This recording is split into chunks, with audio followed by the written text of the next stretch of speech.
Good evening. I am very honored to address you, though it's online for the 8th of March in your gathering in Sri Lanka.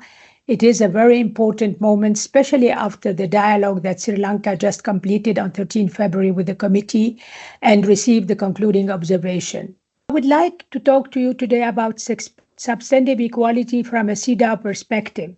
In a recent constructive dialogue with the Sri Lanka on 13 February in Geneva, we spoke a lot about comprehensive temporary measures and the fact that the state party did not really make use of them enough. So we noted with concern that the information provided by the state party stated there is no quota system for women in Sri Lanka and that positions in the public sector are allocated on base of individual merit, regardless of gender, as a means of ensuring equal opportunities.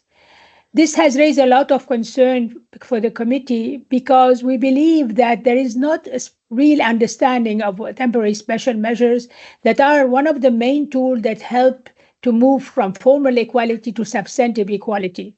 And while the country, we acknowledge, has made a lot of progress in many fields and is committed at the political level to gender equality, there is this lack of understanding between how we can achieve substantive equality for women and men in all areas under the convention, and especially for the underrepresented or disadvantaged groups. The committee has consistently expressed concern vis-à-vis gender neutrality, which often amounted in practice to a disregard of women's rights. The committee recognizes that formal equality alone, equality in law, is not sufficient to address systemic and deeply rooted discrimination that women face. Achieving substantive equality requires eliminating discriminatory laws and practice, transforming the underlying structures and attitude that create and maintain inequality. Substantive equality is concerned with achieving real and measurable improvement in women's lives. CEDAW's role in promoting substantive equality is to help state parties adopt a comprehensive approach that includes legal reforms, policy changes, programmatic interventions, addressing the social and cultural norms that perpetuate discrimination against women. And key processes and tools used by CEDAW to advance substantive equality are among all the reporting process itself, where state parties regularly report on their progress, and the committee reviews this report, as was done recently in the case of Sri Lanka, and make recommendation, but also the general recommendation of the committee who provide to state party guidance on the interpretation and the implementation of the convention. And they address a wide range of issues, including violence against women, rights of older women, rights of migrant women, and also not to forget the role of the optional protocol where individual complaints and inquiry can also be launched on systematic violation of women's human rights. So the significance of CEDAW's general recommendation are that they are so much a tool and a soft law tool indeed for advancing substantive equality worldwide by promoting a comprehensive and result-oriented approach.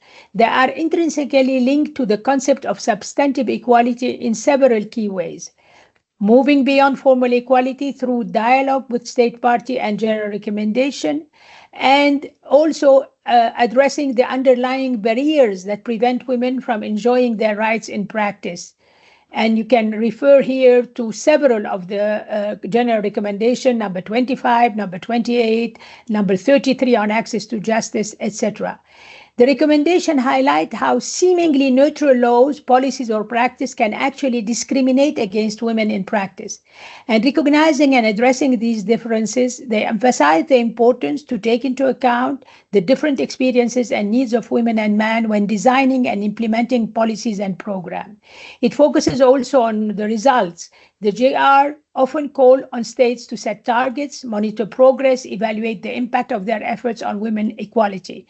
For instance, GR 40, our latest GR on women representation in decision-making position, called for transforming structures and institutions. The recommendation addressed broader issues like challenging stereotypes, promoting women leadership, creating an enabling environment for women's full participation in all aspects of life. Clarifying the scope of state obligation, they spell out what states need to do to fulfill their commitment under CEDAW. Providing practical guidance, they offer concrete steps that states can take to address specific issues and challenges. And promoting a holistic approach, they encourage states to consider all aspects of women's life and address the root causes of inequality, while they also emphasize accountability. They provide a framework for monitoring progress and holding states accountable for achieving results. Addressing gender stereotype is so crucial that CEDAW has recognized that achieving substantive equality does not only require legal change, as we said, but transforming underlying and social norm and cultural norm that perpetuate discrimination. And our work on stereotype is particularly notable as it challenges the deeply ingrained belief and attitude that contribute to gender inequality. Our ongoing work on issuing a general recommendation on gender stereotype is notable in tackling substantive equality. This initiative challenges the overlooked and false belief that stereotypes are inevitable. By addressing the root causes of gender stereotypes and their harmful impact on women's rights, CEDAW aims to promote a more nuanced and comprehensive understanding of gender equality. Thank you.